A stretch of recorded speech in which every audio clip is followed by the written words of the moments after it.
तो सर जब हम किसी अच्छी चीज़ के पीछे बढ़ते हैं, यदि ये आज लिख लो इस बात को, आप अपने जीवन में व्यापार में अलग अलग नीतियों के साथ, जब आप अच्छी नीतियों के साथ अच्छे काम के लिए आगे बढ़ते हैं, अड़चने आती हैं, उतार चढ़ाव होते हैं। वो रेलवे को फाइनेंस करती है, इरडा जो है नवकरणीय ऊर्जा को फाइनेंस करता है। इसी तरीके से ये दो जो कंपनियां हैं ये पूरे भारत में बिजली को फाइनेंस करते हैं। यहाँ से इम्पोर्टेंट ये देखो कि अगर हमारे देश के अंदर बिजली किसी चीज़ से भी बन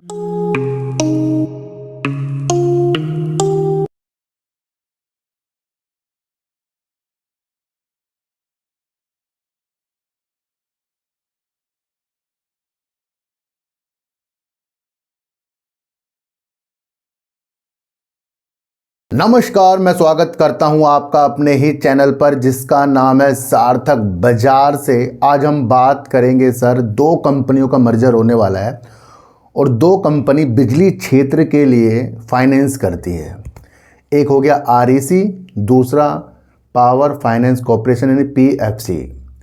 रोचक तथ्य इसके अंदर खोजेंगे और दूर तक की स्थितियां इनके साथ क्या आगे होगी वो भी देखेंगे, क्या क्या चीज़ें निकल कर आ रही हैं। बात करेंगे, एक कंपनी है पीएफसी और एक कंपनी है आरईसी। दोनों ही कंपनी हैं सरकारी।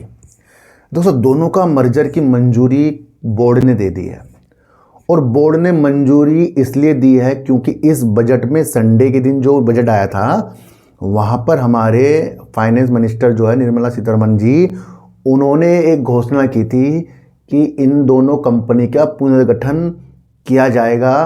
तो उसके इतने दिनों बाद आज इस पुनर्गठन पर यानी कि मर्जर पर लग गई है मोहर। यहाँ से आपको देखना है कि पीएफसी जो करीब 400 रुपये करीब का शेयर है और आरईसी जो करीब 373 रुपये करीब का शेयर है, दोनों का आपस में मर्जर होगा। अब दोनों का जब मर्जर होगा तो दोनों एक कंपनी बन जाएगी, तो इनकी बैलेंस शीट कितनी मजबूत हो जाएगी, इसको आगे और समझाऊंगा। पहले चीज़ों को समझो कि अगर हम शेयर होल्डिंग के हिसाब से पीएफसी की यानी कि पावर फाइनेंस कॉरपोरेशन की स्थितियां देखें, थोड़ा समझे ना कितनी कितनी हिस्सेदारी है, तो यहाँ पर आपको देखने को एक चीज़ मिलेगी कि प्रमोटर जो है 55.99% है पीएफसी में। यहाँ समझ में आ गया। दूसरी होल्डिंग अगर मैं बताऊँ आरईसी की, अब आरईसी के अंदर भी जो वो प्रमोटर है वो तो सरकार हो गया पीएफसी के अंदर।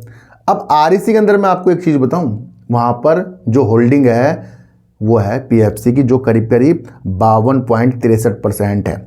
यहाँ से आपको देखना है कि पीएफसी के अंदर तो सरकारी हिस्सेदारी है और पीएफसी कंपनी की जो हिस्सेदारी आरईसी के अंदर है। यहाँ से आपको दोनों का मिलाव होता देखने को मिल रहा है। तो क्यों होने का मिलाव देखने को मिल रहा है? कंपनी के अंदर का मैनेजमेंट ये कह रहा है कि आरईसी जिस तरीके से ग्रामीण क्षेत्र के लिए बिजली यानी कि विद्युतीकरण के विकास के लिए वित्तीय पोषण करता है, ये अलग तरीके से वितरण प्रेषण अलग अलग नीतियों के साथ कंपनियों को उनके ज़रूरत के हिसाब से लोन देता। तो यानी कि बिजली के क्षेत्र में कंपनी वर्क करती है, चाहे वो नवकरणीय ऊर्जा की तरफ हो चाहे वो अपनी दूसरी बिजली की तरफ हो। तो साफ साफ ये समझो कि दोनों कंपनी जो है एक सरकारी एनबीएफसी कंपनी है जो गैर बैंकिंग वित्तीय संस्था होती है।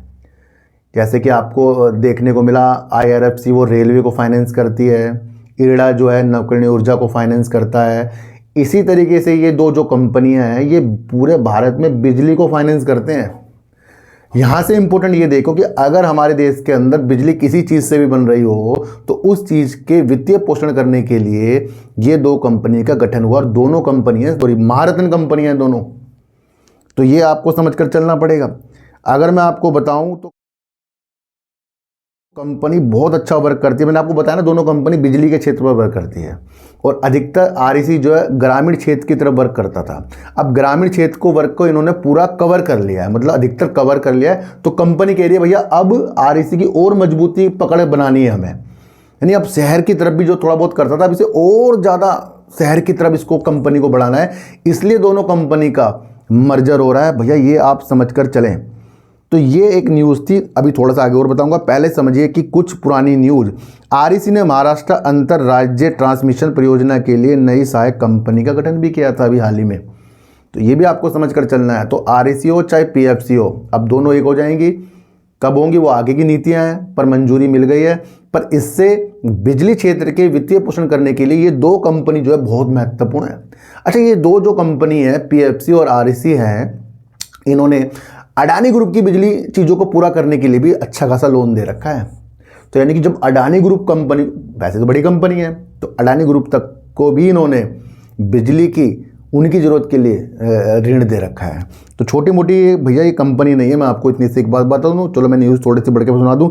पीएफसी और आईआरसी के बोर्ड ने विलय को मंजूरी दे दी है। देखो सर, वित्त मंत्रालय, ये मैंने आपको सारा चीज़ बता दिया, पुनर्गठन की प्रक्रिया आगे बढ़ रही है, ये सारी चीज़ें आपको पता लगी। अभी थोड़ी देर पहले मैंने आपको बताया विलय के बाद बनने वाली इकाई की बैलेंस शीट बड़ी होगी और ये सरकार की एनबीसी संरचना को मजबूत करने की योजनाओं का हिस्सा, ये भी मैंने आपको सब कुछ चीज़ें बता दी है। देखो सर, ये विलय इस बिजली क्षेत्र की बड़ी वित्तीय आवश्यकता को पूरा करने पर ध्यान केंद्रित में मदद करेगा। देखो सर, मैं आपको एक चीज़ बताऊं, बिजली क्षेत्र की बड़ी वित्तीय मतलब किसी को लोन देना, वो भी छोटे लेवल पर नहीं, बड़े लेवल पर लोन देना, उसकी आवश्यकता पूरे दोनों को मिलाप किया है। ये बहुत इंपॉर्टेंट न्यूज़ है ये। वर्तमान में आईआरसी पूरे बिजली क्षेत्र को वित्तीय पोषित करता है, जिसमें उत्पादन, परीक्षण, वितरण और नवीकरणीय ऊर्जा शामिल है। और इसने सड़कों, मेट्रो और आईटी बुनियादी ढांचे में भी विविधता लाई है। तो कहीं ना कहीं कंपनी जो है बेस्ट वर्क कर रही है, ये आप समझकर। दोनों कंपनी, देखो दोनों कंपनी की सेल भी देखेंगे ना, बहुत ज़्यादा है, प्रॉफिट भी अच्छा खासा करती है, शेयर होल्डिंग पैटर्न भी सही है, फंडामेंटल पूरा मजबूत है, सरकार का पूरा सहयोग है। और आगे अब दो विलय होंगी तो कितनी इंपॉर्टेंट चीज़ें बन जाएगी। और मैं फिर कह रहा हूँ, खरीदने बेचने की नीतियाँ बिल्कुल भी नहीं है। तो सर, इस वीडियो के बाद आपके लिए, या तो इससे पहले या इसके बाद, एक वीडियो और आएगी, वो आएगी अडानी टोटल गैस और जेपी पावर में एक ही आएगी। और अगर आपने एनबीसीसी जो एक वीडियो, एक शेयर है, कंपनी है, उसके ऊपर भी एक मैंने वीडियो बनाई है, उसमें एक बहुत अच्छी न्यूज़ है और वो न्यूज़ आएगी वीडियो के बीच में। अगर आप एनबीसीसी की वीडियो देखोगे, वो डाल दी है मैंने, उस न्यूज़ को समझ लेना भैया, आपको एनबीसीसी समझ में आ जाएगा। देखो सर, मेरा मकसद है कि आपको एक कंपनी को समझा दूँ अच्छी तरीके से। तो सर, जब हम किसी अच्छी चीज़ के पीछे पड़ते हैं, यदि ये आज लिख लो इस बात को, आप अपने जीवन में, व्यापार में अलग अलग नीतियों के साथ, जब आप अच्छी नीतियों के साथ अच्छे काम के लिए आगे बढ़ते हैं, अड़चनें आती हैं, उतार चढ़ाव होते हैं, पर वो अच्छी चीज़ हमेशा अच्छी रहती है जब उसे आप पा लेते हो। इसी तरीके से अगर आपके पास कोई अच्छे अच्छे शेयर हैं, कभी वो बुलंदियों में थे, आज वो नीचे हैं, तो वो अभी भी अच्छे हैं, क्योंकि शेयर प्राइस का ऊपर नीचे जाना वो खरीदारी और बिक्री से हो रहा है ना, उससे नहीं हो रहा है वो कि एक जगह टिक गया जी, टिक गया, भागे ही जाएगा। तो वहाँ कुछ लोग प्रॉफिट और कुछ लोग लॉस कमा रहे हैं। हर शेयर को इस तरीके से आपको देखना है। जब आप ये वैल्यू समझ जाओगे, सब कुछ समझ में आएगा। आज की वीडियो आपको कैसे लगी एक बार मुझे ज़रूर बताना। किसी को भी खरीदने बेचने की नीतियाँ मेरे चैनल पर बिल्कुल भी नहीं है। मेरा कोई टेलीग्राम, कोई व्हाट्सएप ग्रुप नहीं है और ना ही आज तक मैंने बनाया है। तो सर, सच्ची उड़ देखिए, अच्छी उड़ देखिए, समझ कर देखिए, चींटी को आटा दीजिए, गाय को रोटी दीजिए और अपने बच्चों को ज़्यादा से ज़्यादा प्यार कीजिए, क्योंकि बच्चे ही आपकी मासूमियत से किस्मत पलटेंगे। तो फिर मिलेंगे आपसे नए वीडियो के साथ, जब तक के लिए नमस्कार।